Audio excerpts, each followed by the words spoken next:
When they're feeding the dead to the living, you know the end is near. Check out this death chamber, this washing machine. They call it aquamation, where they liquefy the dead and then dump the remains down the drain to be recycled into the municipal water supply. And so people are drinking it, they're showering in it, they're doing their laundry in it, and this is happening in most states across the country. In most major cities, they're recycling dead people and feeding it to the living. What does that mean exactly? And they're grinding up the bones into powder. They call this calcium phosphate, which is going to be used for food processing, undoubtedly. Maybe in your vitamins. And so what are the implications when people start eating dead people, like cannibalism?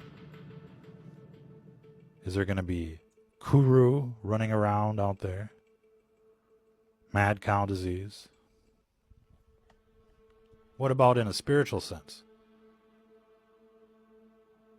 What is that like when you're eating and drinking dead people? Of course, they're spraying this on the food supply. Irrigation. They're using dead people as compost, and people are drinking it. So what does that mean? What does that feel like? Ladies and gentlemen, obviously this is another satanic ritual that's being performed before our very eyes. And essentially people are being raped by this death juice as they're forced to drink it. Talk about drinking the Kool-Aid. Now they're drinking dead people in the major cities. That's why they're all crazy in these big cities. They're drinking dead people, and they don't even know it, for the most part. And they keep finding human DNA in the food supply. What do you think that's all about? It's probably not just aquamation, but they're probably grinding babies and who knows what else in these meat processing plants so that people will eat human flesh without even knowing it. That's how these cult members get their kicks, ladies and gentlemen, quite literally. So aquamation has been around for about 10 years now, and it's spread to nearly every state and every major city because they're running out of space, they say, in the cemeteries. They just can't build a new one outside of town, so they're going to liquefy you. And it's like the movie The Matrix. How long before people end up in pods like this, connected to the Matrix? Probably sooner than you think, ladies and gentlemen. We're well on our way to transhumanism and assimilation. But this is some scary technology, because this can be deployed in all sorts of different ways, and people can disappear and just end up down the drain. Don't ask us what the video guy is doing. On vacation. So there's all sorts of different models and all sorts of different types, according to the reports. There's the hardcore hydrolysis, and then there's the soft hydrolysis. And the difference is the temperature and the time it takes to dissolve a body. It can take between 3 hours and 8 hours. So imagine you've got a laundromat like this somewhere.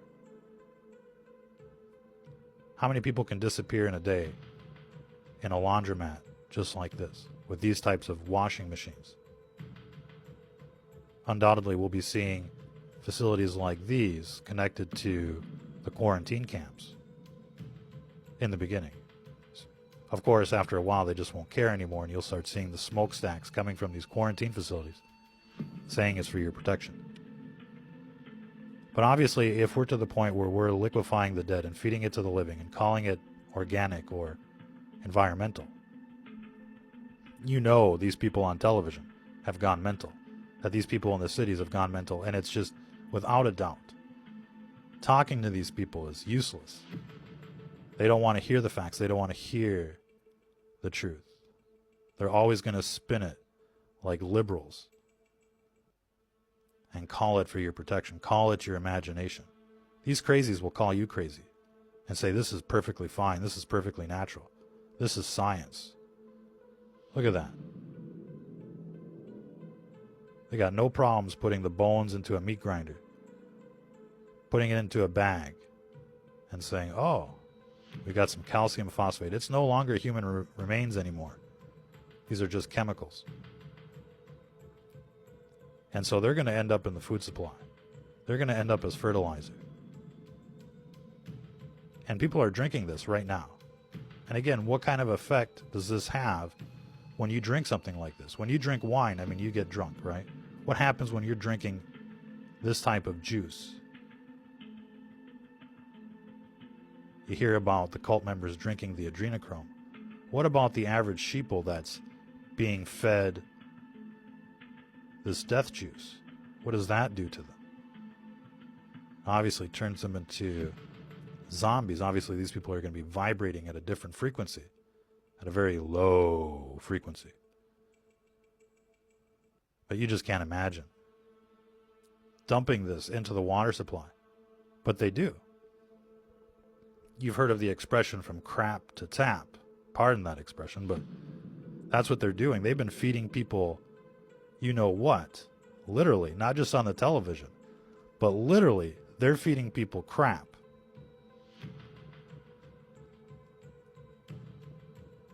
And they've been doing this for years. And now they're feeding the city dwellers dead people. But it tastes, it tastes just like tap water. You ever wonder why your tap water comes out cloudy and then it dissipates, turns clear? That's all the chemicals doing their magic. It's kind of like disappearing ink in a sense. They can just add chemicals to water, to dark water, and make it look transparent. But that's besides the point. You don't even want to know what you're drinking out of the tap water. And of course, they're using all of the groundwater for fracking and other things. So people's wells are drying up. Your only choice is to drink the tap water for the most part. And most of the bottled water is just tap water out there. Most of the stuff that you find at the grocery store or the gas station, it's no better than this. It's probably even worse. And this is why we talk about it all the time. They're poisoning the water. Not just with fluoride, not just with frack juice, not just with PFAS, which is perfluorinated chemicals, forever chemicals. You're not just getting pharmaceuticals and other things in the water supply, but now you're getting an infusion of dead people. Think about that. And so what people are drinking, it's horrible. And of course, the ultimate side effect from all of this is cancer and other neurodegenerative diseases like Alzheimer's and the like. But they're never going to link it to the source. They're just going to say, oh, well, looks like you got the cancer. Here comes the chemo. Here comes the radiation, right? Because that's big business. And so when a system is this corrupt, when they're poisoning everybody through every means possible, the food, the water, the air, the education, the television, the programming, when they're spraying you with bioweapons and trying to inject you with their Franken jab, you know these people are out to get you, surrounding you with death towers. I mean, it's like a Stephen King movie out there. And it's only going to get worse, ladies and gentlemen. That's why people really have to take back control of what's going on here. Because this is not acceptable. Feeding this to children, this death juice to children, is not acceptable. Feeding it to our neighbors is not acceptable unless they're libtards, of course. Just kidding. Maybe. But it's sad. It's sad that people have been turned into walking, talking zombies.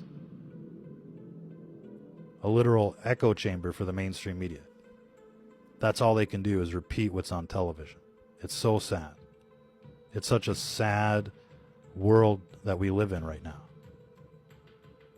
especially in these cities. Nature still retains its beauty, but as soon as you start talking to people from the cities, as soon as you start talking to people that watch the television, you know there's something wrong, terribly wrong with these people. And there's no helping them.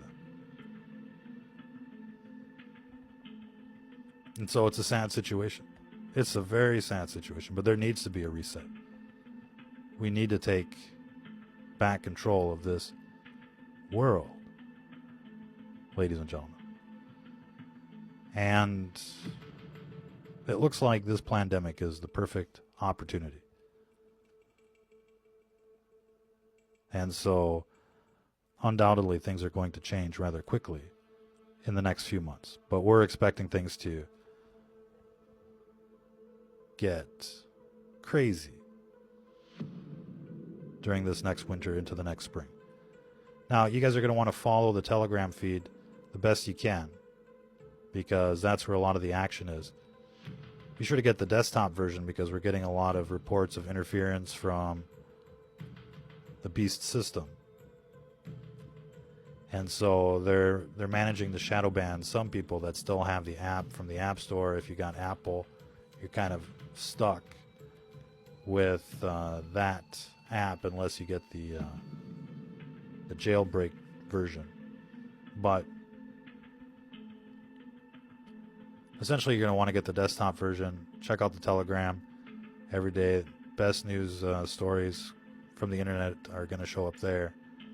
And we're going to keep pumping out broadcasts as much as we can. They're going to show up on the Rumble and the BitChute. And sometimes BitChute has, issues like playing because of the way it's set up. It's kind of like a blockchain. And so sometimes there's not a peer in the peer-to-peer network.